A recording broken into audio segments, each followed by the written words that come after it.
지금 즉시 방송국을 떠나주세요. 중국 CCTV 생방송 도중 제작진이 긴급히 출연자를 끌어내리는 초유의 사태가 벌어졌습니다. 수천만 명이 지켜보는 가운데 갑자기 터진 방송사고. 스튜디오를 뒤흔든 단 한마디 발언 직후 중국 사회는 아수라장이 되었는데요. 도대체 그는 무슨 말을 했던 걸까요? 단 한 번의 패소도 없던 중국 최고의 변호사 승소의 제왕 장하오천. 그 이후 중국 사회를 뒤흔든 역대급 후폭풍이 몰아쳤습니다. 지금부터 실제로 중국을 시끄럽게 만들었던 반전 실화를 공개합니다. 저는 중국 최고의 IP 전문 변호사 장하오천입니다. 베이징대 법학과를 수석으로 졸업하고 20년간 단 한 번의 패소도 없이 수많은 지식재산권 소송에서 승리하며 승소의 제왕이라는 별명을 얻었죠. 중국 CCTV 법률 프로그램의 고정 패널로 활동하며 중국 법조계의 살아있는 전설로 불립니다. 그날도 평소처럼 CCTV의 인기 토론 프로그램 글로벌 관점에 출연했어요. 주제는 한국은 왜 중국을 싫어하는가였습니다. 한국은 체계적으로 중국인을 차별하고 있습니다. 명동과 제주도에서 중국 관광객을 거부하는 식당들, 중국어 서비스를 의도적으로 제공하지 않는 호텔들. 이것은 단순한 개인적 경험이 아닌 조직적인 혐오입니다. 아닙니다. 모든 한국인이 그렇진 않을 것입니다. 중립적인 입장을 밝히는 패널도 있었습니다. 저는 즉시 그 말을 잘랐습니다. 객관성이라고요? 동북공정에 대한 한국의 히스테리적 반응을 보십시오. 고구려와 발해는 분명 중국 역사의 일부임에도 한국은 이를 인정하지 않고 국제사회에서 중국을 비방합니다. 방송이 끝난 후 중국 SNS는 즉시 전쟁터가 되었어요. 웨이보에서는 제 발언을 지지하는 애국적 네티즌들의 목소리가 압도적이었죠. 장하오천 변호사 말이 옳다. 한국에 갔을 때 식당에서 무시당했다. 그들은 분명 중국인을 싫어한다. 물론 일부 반대하는 목소리도 있었어요. 다음 날 아침, 방송국 프로듀서 자오리 신에게 전화가 왔어요. 장하오천 변호사님, 어제 방송이 역대급 시청률을 기록했습니다. 2부 토론을 기획하고 있는데 참여해 주시겠습니까? 좋습니다만 날짜가 맞지가 않네요. 제가 한국 출장이 잡혀 있습니다. 그럼 변호사님은 온라인으로 접속해서 의견을 말씀해 주시면 됩니다. 네, 그럼 그렇게 하겠습니다. 그럼 이번에는 한국 출장 업무를 하면서 중국인 차별을 철저히 파헤치겠습니다. 그렇게 저는 후배 변호사 왕정과 함께 한국행 비행기에 몸을 실었습니다. 인천공항에 발을 디딘 순간 저는 경계심 가득한 눈으로 주변을 살폈습니다. 이곳에서 한국인들의 중국인 혐오를 증명할 첫 증거를 찾아낼 것이라 기대했죠. 넓은 공항 로비는 깨끗했지만 곧 제 자신을 다잡았습니다. 겉모습만 보고 판단할 순 없었어요. 출입국 심사대로 향했습니다. 외국인 전용 심사대 앞에는 긴 줄이 늘어서 있었어요. 옆에는 자동 출입국 심사대가 있었는데 서양인들과 일본인들이 빠르게 통과하는 모습이 보였습니다. 중국인은 그 시스템을 이용할 수 없다는 안내문이 선명했죠. 선배, 저것 좀 보세요. 서양인들과 일본인들은 자동 심사대로 빨리 통과하는데 우리 중국인은 이렇게 길게 줄 서 있어야 하네요. 긴 줄에서 30분이나 기다렸고 앞선 다른 국가의 관광객은 쉽게 심사를 통과했지만 우리 중국인에게는 유독 많은 질문과 확인 절차가 있는 것처럼 느껴졌어요. 직원의 태도는 무표정했고 마치 우리를 불편하게 여기는 것 같았습니다. 이건 분명 의도적인 차별이었습니다. 그런 불편한 경험을 안고 수화물 찾는 곳으로 향하던 중 길을 잃어 안내 데스크에 도움을 청했어요. 파란 유니폼을 입은 공항 직원이 영어로 친절하게 설명했고 심지어 직접 수화물 찾는 곳까지 안내해주겠다고 했습니다. 이런 친절함에 잠시 당황했지만 왕정이 속삭였어요. 선배, 공항이니까 그렇죠. 외국인 관광객에게는 표면적으로 친절할 수밖에 없어요. 진짜 모습은 시내에 들어가면 볼 수 있을 겁니다. 그의 말이 일리가 있었습니다. 공항은 국가의 첫인상을 좌우하는 곳이니 당연히 친절할 수밖에 없겠죠. 공항에서 나와 서울 시내로 향하는 공항철도를 탔어요. 객실은 깨끗했고 안내방송은 한국어, 영어, 중국어로 나왔습니다. 창밖으로 점점 도시의 모습이 펼쳐졌고 고층 건물들과 아파트 단지, 그리고 한강이 보였죠. 서울이 생각보다 현대적이네요. 왕정의 감상에 냉정하게 대답했습니다. 겉모습만 보고 판단하지 마. 우리가 찾는 건 표면적인 발전이 아니라 그들의 태도야. 선배, 그런데 지금까지는 생각보다 괜찮은 것 같지 않나요? 첫날의 경험은 예상과 달랐지만 아직 결론을 내리기엔 이른 시간이었습니다. 저는 여전히 제 주장이 옳다고 믿었죠. 내일은 더 많은 증거를 찾아낼 것이라 다짐했어요. 우리는 호텔에 도착했고 방송국과 약속했던 토론 시간이 되었습니다. 저는 온라인을 통해 평소 한국에 대해 생각했던 이야기들을 전했습니다. 더 심각한 것은 한국에서 일어나고 있는 중국 문화 절도입니다. K-팝이 중국 전통 음악과 안무를 표절하고 한복이라 주장하는 의상은 우리 한족의 전통 복식을 도용한 것이며 김치는 본래 우리의 파우차이입니다. 5천년 중화 문명의 정수를 도둑질해놓고 이제는 원조인 중국인마저 무시하고 있죠. 제 위험 있는 목소리가 스튜디오에 울려 퍼지자 대부분의 패널들이 격렬하게 동의했습니다. 그때 문화평론가 린웨이가 차분하게 발언했습니다. 객관적인 시각에서 보면 문화는 서로 영향을 주고받는 것입니다. 한국의 문화적 성취를 단순히 도둑질이라고 폄하하는 것은 학문적으로 타당하지 않아요. 치열하게 의견을 주고받으며 토론은 끝이 났고 중국을 뒤흔드는 시간이 되었습니다. 토론 시간에 린웨이에게 들었던 이야기들을 확인하기 위해 저는 방송국과 조율 후 한국 출장 일정들을 조정했습니다. 다음 날 아침, 우리는 한국의 유명 IT 스타트업 이노베이션X를 방문했습니다. 이 회사는 혁신적인 AI 기술로 전 세계적인 주목을 받고 있는 곳이었어요. 방송국에서 미리 섭외한 곳으로 중국의 기술 도용 논란을 반박할 완벽한 장소라고 생각했습니다. 저는 그들의 기술이 중국의 것을 모방했다는 증거를 찾아낼 자신이 있었죠. 장하오천 변호사님, 만나서 반갑습니다. 저는 이노베이션X 대표 이정우입니다. 이정우는 30대 중반으로 보이는 젊은 CEO였어요. 그는 영어와 중국어를 자유롭게 구사했고 편안한 미소로 우리를 맞이했습니다. 저는 차갑게 그의 손을 잡으며 제 직함을 강조했죠. 중국 최고 저작권 전문 변호사 장하오천입니다. 그는 전혀 위축되지 않고 오히려 더 밝게 웃으며 회사를 안내했습니다. 개방형 사무공간, 휴식공간, 심지어 작은 실내 정원까지 있었어요. 직원들은 자유롭게 의견을 나누고 있었죠. 그들의 자유로운 근무 환경이 생산성을 높일 수 있을지 의심스러웠습니다. 회의실에 앉아 그들의 기술에 대한 설명을 들었어요. 이정우는 자사의 AI 기술이 어떻게 발전해왔는지 상세히 설명했습니다. 그의 말에 따르면 5년 전부터 연구개발에 투자해 독자적인 알고리즘을 개발했다고 하더군요. 저는 그런 자료를 보며 중국 기술을 베낀 증거를 찾으려 했습니다. 대화가 이어지던 중 이정우가 갑자기 심각한 표정을 지었어요. 사실 이번 기회에 말씀드리고 싶은 것이 있습니다. 최근 중국 기업들이 우리 기술을 무단으로 복제하는 사례가 늘고 있어 큰 어려움을 겪고 있어요. 순간 귀를 의심했습니다. 그는 노트북을 돌려 중국의 여러 앱 화면을 보여주었어요.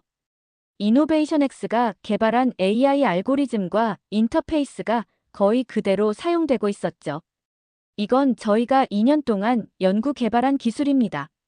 그런데 중국 시장에 진출한 지 3개월 만에 이렇게 유사한 제품들이 쏟아져 나왔습니다. 화면에 나타난 증거는 명백했어요. 화면 레이아웃부터 기능, 심지어 오류 메시지까지 거의 동일했습니다. IP 전문 변호사로서 이건 분명한 저작권 침해였죠. 법적 대응은 해보셨나요? 제 질문에 이정우는 쓴웃음을 지었습니다. 시도는 했지만 중국 내에서 소송을 진행하는 것은 거의 불가능했습니다. 비용과 시간이 많이 들고 승소 가능성도 낮았죠. 결국 저희는 더 빠르게 혁신하는 방향으로 선회했습니다. 제 가슴이 묘하게 아려왔어요.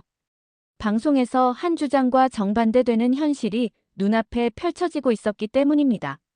중국 기업들이 한국 기술을 무단으로 복제한다는 사실을 부정할 수 없었죠.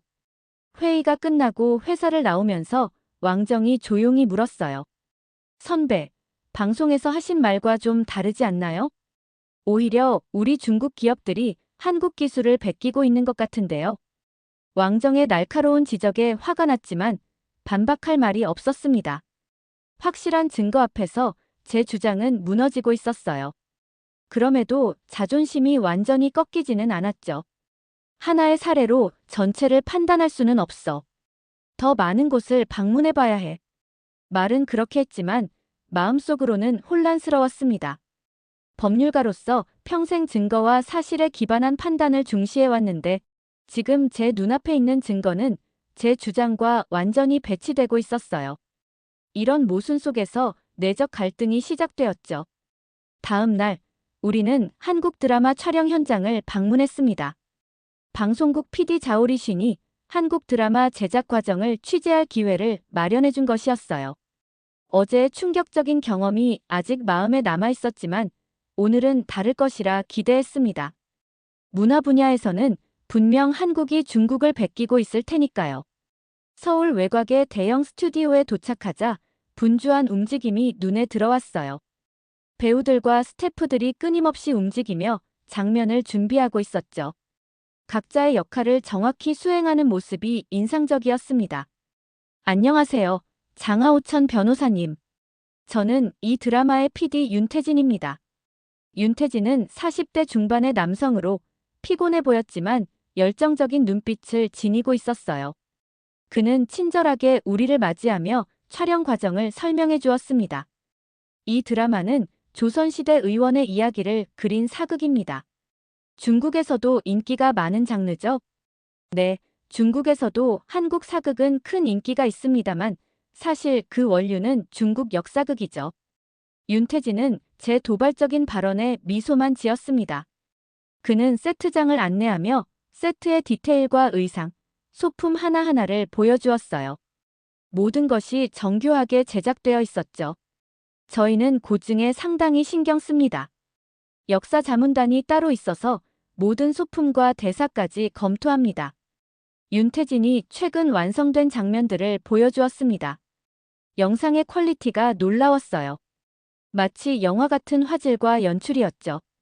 대화가 이어지던 중 윤태진이 갑자기 심각한 표정으로 말했어요. 사실, 솔직히 말씀드릴 게 있습니다. 최근 중국에서 저희 드라마를 거의 그대로 표절한 작품들이 많이 나오고 있어요. 그는 태블릿을 꺼내 몇 가지 영상을 보여주었습니다. 한국 드라마의 장면과 중국 드라마의 장면을 나란히 놓고 비교했는데 놀랍게도 구도와 스토리, 심지어 대사까지 거의 동일했어요. 이건 저희 구암 허준의 한 장면입니다. 그리고 이건 6개월 후 중국에서 방영된 신의의 사의 장면이고요. 거의 똑같지 않나요? 눈앞의 증거는 명백했습니다. 단순한 영감이나 오마주의 수준을 넘어 완전한 복제에 가까웠어요. IP 전문 변호사로서 이것이 명백한 저작권 침해라는 사실을 인정할 수밖에 없었죠. 그럼에도 불구하고 저희는 계속 새로운 이야기를 만들어내고 있습니다. 결국 창작력이 우리의 가장 큰 무기니까요. 이 말을 듣는 순간 가슴속에서 무언가 무너지는 느낌이 들었어요.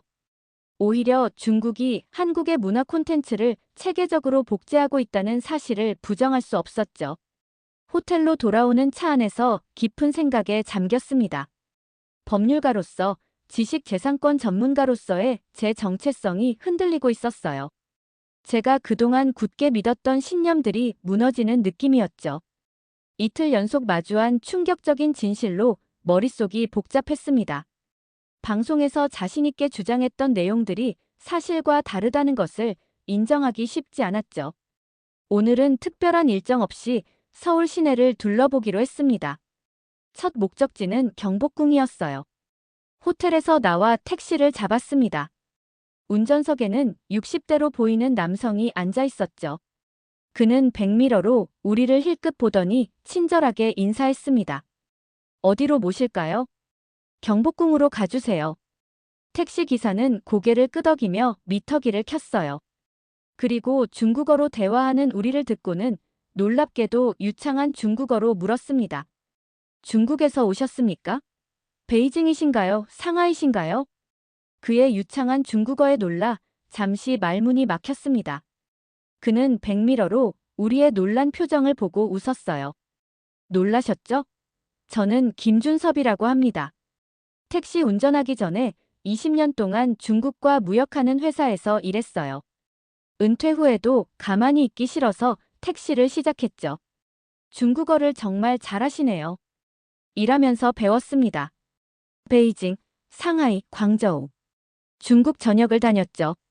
중국 친구들도 많고 지금도 가끔 연락해요. 김준섭은 중국에서의 추억을 이야기했습니다. 사업차 방문했던 도시들, 맛있게 먹었던 음식들, 만났던 사람들에 대한 따뜻한 이야기였어요. 그의 친근한 태도에 경계심이 조금씩 누그러졌습니다. 한국과 중국은 오랜 역사 속에서 서로 많은 영향을 주고받았죠. 저는 두 나라의 문화적 교류가 앞으로도 더 활발해졌으면 좋겠어요. 요즘 뉴스를 보면 한국이 중국인을 싫어한다는 이야기가 많던데 실제로는 어떠세요? 저희에 대한 인식이 궁금합니다. 솔직한 질문에 김준섭은 잠시 생각하더니 대답했습니다.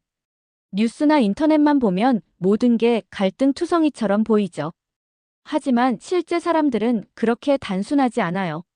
물론 일부 불편한 경험을 한 사람들도 있겠지만 대부분은 개인을 국적으로 판단하지 않습니다. 저도 중국과 사업을 할 때 좋은 사람도 만났고 그렇지 않은 사람도 만났어요. 그건 어느 나라나 마찬가지 아닐까요? 그의 소박하지만 지혜로운 말에 깊은 공감이 느껴졌습니다. 몇 시간 후 점심을 위해 식당을 찾던 중 실수로 노트북을 넣은 가방을 택시에 두고 내린 것을 깨달았습니다. 순간 패닉에 빠졌어요. 가방 안에는 취재 자료와 개인정보가 가득했죠. 다행히 택시 번호를 기억했고 호텔로 돌아가 프론트에 도움을 요청했습니다. 호텔 직원은 택시 회사에 연락해 주었고 놀랍게도 30분 후 김준섭이 직접 호텔로 가방을 가져왔어요. 그는 아무런 보상도 요구하지 않았습니다. 당연한 일이에요. 한국에서는 분실물을 찾아주는 게 일반적인 일입니다. 그의 말에 깊은 감동을 받았어요. 누구나 말로는 정직과 친절을 이야기하지만 실제로 행동으로 보여주는 사람은 많지 않으니까요. 호텔 방으로 돌아와 오늘 있었던 일을 곱씹어 보았습니다. 단순한 택시기사의 소박한 친절함이 제 마음에 큰 파문을 일으켰어요. 그것은 겸손하지만 진정성 있는 행동이었고 어떤 화려한 말보다 강력했습니다. 다음 날 아침, 방송국에서 잡아둔 중요한 약속이 있었습니다. 한국의 유명 저작권 전문 변호사 박정민과의 인터뷰였어요. 그는 한국 법조계에서 저와 비슷한 위치에 있는 인물로 이번 대담을 통해 한국의 저작권 보호 실태와 중국에 대한 입장을 들어볼 생각이었습니다. 솔직히 말하면 그의 약점을 찾아내 방송에서 논리적으로 무너뜨릴 계획이었죠. 고급 오피스 건물 로비에 도착했을 때 저를 맞이한 사람은 예상과 달리 젊은 여성이었습니다. 장하오천 변호사님, 안녕하세요. 저는 김서연 변호사입니다. 그녀는 20대 후반으로 보이는 초보 변호사였어요. 당황스러워 물었습니다. 박정민 변호사님은요? 죄송합니다만 박정민 대표님이 급한 재판으로 오늘 뵙기 어렵게 되었습니다. 제가 대신 안내해 드리겠습니다. 순간 화가 치밀었습니다. 중국의 스타 변호사에게 초보를 보냈다니 이것이야말로 한국의 무례함을 보여주는 증거가 아닌가 싶었죠. 그러나 일단 참기로 했습니다. 제가 진행 중인 특별한 법률 상담 현장을 보여드리고 싶습니다.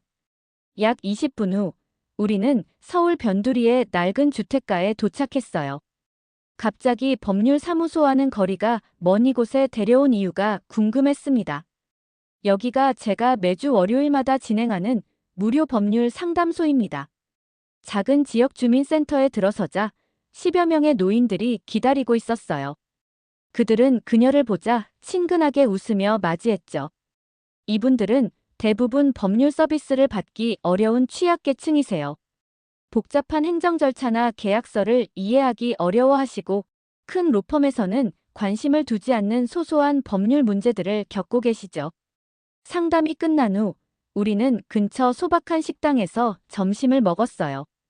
왜 이런 일을 하시나요? 돈도 안 되고 경력에도 도움이 안 될 텐데요. 김서연은 잠시 생각하더니 진지하게 대답했습니다. 법이 존재하는 이유는 사회적 약자를 보호하기 위해서라고 생각해요. 큰 기업 간의 분쟁도 중요하지만 이런 소소한 문제들이 실제 사람들의 삶을 더 크게 바꿀 수 있거든요. 순간 어린 시절 제 할아버지가 불공정한 계약으로 고통받던 모습이 떠올랐어요. 그때 저도 김서연처럼 약자를 위한 변호사가 되겠다고 다짐했었습니다. 그런데 언제부터인가 그 초심을 잃어버렸죠. 한중 관계도 마찬가지라고 생각해요. 거대 담론이나 정치적 갈등보다 실제 사람들 간의 이해와 존중이 더 중요하지 않을까요? 우리 두 나라 사람들이 서로를 더 잘 알게 된다면 많은 오해가 풀릴 거라고 믿습니다. 그녀의 순수한 이상주의가 처음에는 단순해 보였지만 점점 제 마음을 흔들기 시작했어요. 제가 방송에서 주장했던 것처럼 세상이 단순하게 나뉘지 않는다는 것을 깨달았습니다. 돌아오는 길에 김서연이 물었습니다. 장 변호사님은 어떤 계기로 법조인의 길을 선택하셨나요? 당신 같은 젊은 변호사를 만나니 내 초심이 생각나는군요. 고맙습니다. 한국의 젊은 변호사에게서 오히려 제가 잊고 있던 소중한 가치를 배우게 될 줄은 상상도 못했습니다. 그날 밤 호텔방에서 오랫동안 제 삶과 가치관에 대해 생각했어요. 내면의 변화가 시작되고 있었습니다. 한국에서의 여정을 마치고 베이징으로 돌아왔습니다. 베이징에 도착하자 자오리신 PD가 특별 생방송을 준비했다고 알려주었어요. 스튜디오에 들어서자 모든 것이 다르게 느껴졌습니다. 똑같은 자리지만 제 마음은 일주일 전과 완전히 달라져 있었죠. 안녕하십니까, 장하오천입니다. 일주일 전 저는 한국인들이 중국인을 차별하고 중국 문화를 표절한다고 주장했는데요. 실제로 경험한 한국은 제가 상상했던 것과는 완전히 달랐습니다. 이어서 한국에서 만난 사람들과 겪었던 일들을 솔직하게 이야기했어요. IT 스타트업의 명백한 증거들, 드라마 PD의 체념 섞인 표정, 택시기사의 소박한 친절함, 그리고 젊은 변호사에게서 배운 법의 본질까지. 우리가 보는 세상은 선입견에 의해 크게 왜곡될 수 있습니다. 저는 한국에 대한 편견을 가지고 있었고, 그저 그 편견을 입증하려고만 했어요. 법률 전문가로서 저는 늘 증거와 사실에 기반한 판단을 강조해왔지만 정작 제 자신은 그렇게 하지 못했습니다. 한국과 중국 사이에는 여전히 많은 문제가 있지만 그것은 한쪽만의 잘못이 아니에요. 방송이 끝난 후 자오리신이 분노하며 다가왔어요. 이게 무슨 짓입니까? 미리 말씀해 주셨어야죠. 진실을 말한 것뿐입니다. 우리 방송의 모토가 진실 추구가 아닌가요? SNS는 다시 한번 격렬한 논쟁의 장이 되었어요. 일부는 저를 배신자라고 비난했고 또 다른 이들은 용기 있는 발언이었다며 지지했습니다. 왕정이 제 사무실을 찾아와 앞으로 어떻게 하실 건가요? 라고 물었을 때 저는 확신에 찬 목소리로 대답했습니다. 지금까지와는 다른 일을 해볼 생각이야. 승소만을 위한 변호가 아니라 진정으로 사회에 도움이 되는 일을 하고 싶어. 한국에서의 경험은 단순한 취재 여행이 아닌 제 인생의 전환점이 되었습니다. 생방송 고백 이후 2주가 지났습니다. 그동안 엄청난 폭풍이 제 주변을 휩쓸고 지나갔어요. 제 발언은 중국 사회에 큰 반향을 일으켰고 온라인 공간은 여전히 격렬한 논쟁으로 들끓고 있었습니다. 일부 매체는 저를 민족의 배신자라고 몰아붙였고 일부 클라이언트는 저와의 계약을 파기했죠.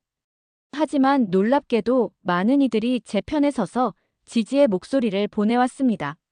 선배, 기자들이 도착했습니다. 왕정의 말에 고개를 끄덕였습니다.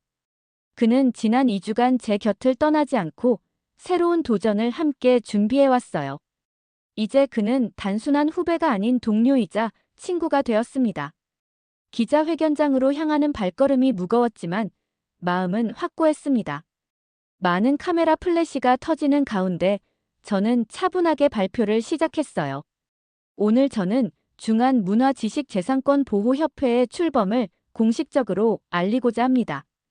이 협회는 한국과 중국 간의 문화적 교류를 촉진하고 양국의 지식재산권을 공정하게 보호하는 것을 목표로 합니다. 법률가로서 제 신념은 항상 증거와 사실에 기반해야 한다는 것이었습니다. 하지만 제 자신이 그 원칙을 지키지 못했어요. 저는 제가 보지 못했던 진실을 직시하고 더 나은 미래를 위해 노력하려 합니다. 기자회견이 끝난 후 사무실로 돌아오는 길에 휴대폰이 울렸습니다. 발신자 확인을 보니 한국 번호였어요. 김서연 변호사였습니다. 장 변호사님, 뉴스를 봤어요. 정말 대단하십니다. 저희도 한국에서 비슷한 단체를 만들어 함께 협력하면 어떨까요? 그녀의 제안에 미소가 지어졌습니다. 이것이야말로 제가 바라던 변화의 시작이었죠. 전화를 끊고 사무실에 도착하자 놀랍게도 자오리신 PD가 기다리고 있었습니다. 장하오천 변호사님, 정말 뜻밖의 행보로 다들 놀라고 있습니다. 하지만 시청률이 폭발적으로 올랐어요. 시청자들이 당신의 진정성에 감동받은 것 같습니다. 그는 잠시 망설이더니 계속 말을 이어갔죠. 새로운 프로그램을 제안하고 싶습니다. 문화의 달이라는 제목으로 한국과 중국의 문화 교류를 다루는 다큐멘터리 시리즈를 제작하려 해요. 진행자로 참여해 주시겠습니까? 좋습니다. 하지만 한 가지 조건이 있어요. 객관적인 시각으로 좋은 점과 나쁜 점 모두 솔직하게 다뤄야 합니다. 자오리 씨는 흔쾌히 동의했습니다. 그도 변화하고 있는 것 같았죠. 집에 도착해 책상 서랍을 열었습니다. 그곳에는 김준섭 택시기사가 주었던 작은 서울 지도가 있었어요. 그 소박한 친절함이 제 인생을 바꾸는 시작점이 되리라고는 누가 상상이나 했을까요? 이제 진정한 변화의 여정이 시작되었습니다. 그리고 저는 이 여정이 앞으로 어디로 이어질지 기대하며 새로운 챕터를 향해 나아가고 있어요. 오늘의 이야기는 여기까지입니다. 처음엔 단순한 취재로 시작된 한국 방문이 중국 최고의 변호사 장하오천의 신념을 완전히 뒤흔들어 놓았는데요. 그는 한국에서 직접 보고 들은 것들을 통해 진실을 마주할 용기를 얻었고 결국 생방송에서 충격적인 고백을 하게 되었습니다. 그의 발언은 중국 사회를 발칵 뒤집었고 엄청난 논란 속에서도 그는 더 나은 미래를 위한 다리를 잇는 법률가로 거듭나려 하고 있습니다. 과연 그의 새로운 도전은 어떤 변화를 가져오게 될까요? 그리고 한국과 중국, 오해와 진실이 교차하는 이 복잡한 관계 속에서 그는 어떤 역할을 하게 될까요? 앞으로도 더 감동적인 이야기, 더 놀라운 반전과 함께 돌아오겠습니다. 오늘도 끝까지 시청해주셔서 진심으로 감사드립니다. 구독과 좋아요는 더 많은 해외 감동 사연을 전하는 데 큰 힘이 됩니다. 지금까지 감동 대한민국이었습니다.